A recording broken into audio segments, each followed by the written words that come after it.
Transport Minister Fikile Mbalula has spoken out against what he describes as lawlessness of the taxi industry.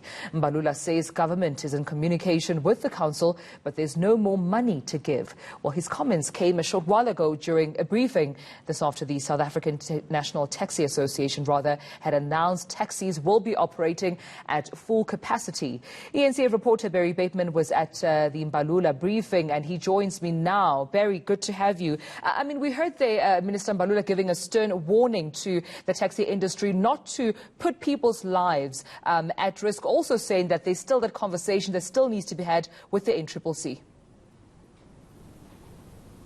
Yeah, quite right. The comments from the minister came a short while ago on the back of a briefing related to the aviation sector, where there's some significant relaxation of the regulations which are coming into effect on Wednesday. But as you've just pointed out, the big question, and even acknowledged by the minister earlier, the big question and the story today relates to the taxi industry and those threats that came from Santoko yesterday. But with me now is Minister Fikile Mbalula to tell us more about this.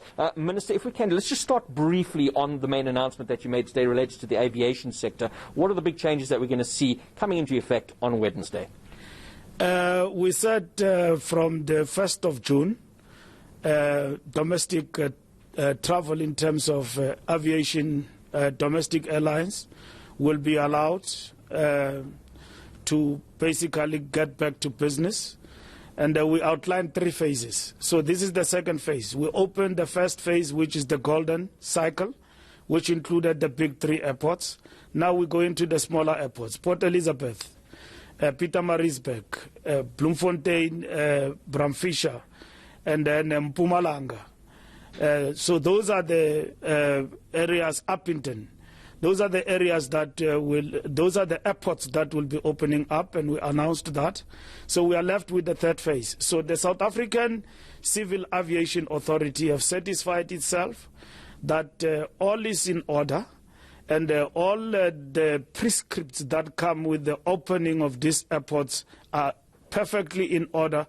So it's all systems go. So we are here again to announce that international travel in terms of airspace, airlines, is still prohibited, except for medical and, repatriation. That is what we have actually been doing. So that's what we are doing in opening up the skies and getting airlines domestically back to business. Minister, turning to the issue related to the taxi industry, which has for most part dominated this press conference today. The threats coming yesterday, or the defiance from the taxi industry, they are going to fill to 100% capacity, and they are going to be operating across borders without permits. That goes straight in the face of the regulations. It does look like a collision course with the law enforcement authorities. What are you doing to try and avert this situation? Well, I will meet with the taxi industry, but that is completely uncalled for. There's no need for this purported violence and at the same time state of lawlessness. There's no need for that.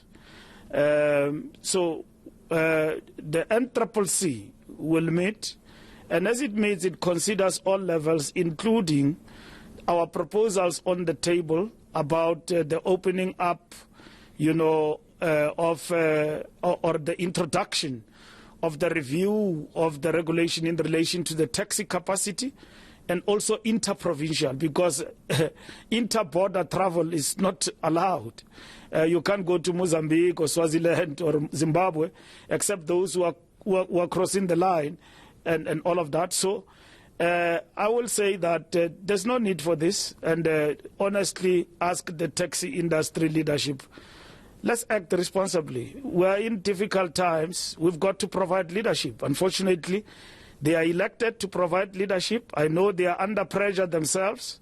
The members on the ground have faced with all sorts of challenges. On that point, Minister, you talk about the members on the ground. I spent the morning with taxi operators at the Bosman Street, which is a long-distance taxi rank, and they were expressing their frustrations that the capacity limitations at the moment simply aren't enough to be able to operate a business. Are you mindful? Are you aware of the difficulties they are facing? And what is going to be done to try and close that gap so that they can operate in a financially viable means? That is why I've even gone to an extent of bringing in the relief for the taxi industry. I know it's not enough. It can never be enough. I wish to repeat that. These are issues we assist with in the context of coronavirus.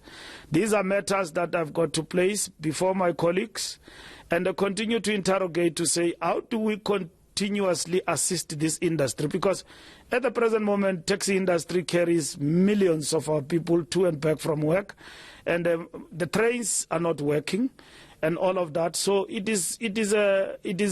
are having a big burden on their shoulders.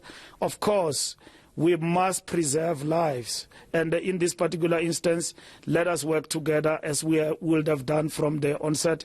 And I'm confident that we'll find each other going forward. Thank you very much, Minister. Well, Tumelo, there you have it. A minister saying, let's go back to the table. There does not need to be this confrontation, this banging of heads between law enforcement and the taxi industry. Everything can be resolved through talks. Yeah, thank you so much, Barry Bateman, for that. I think at the bottom of this, we have to consider, of course, ordinary South Africans whose lives would be at risk should this full capacity, of course, commence. Thank you so much to my colleague, Barry Bateman, for that.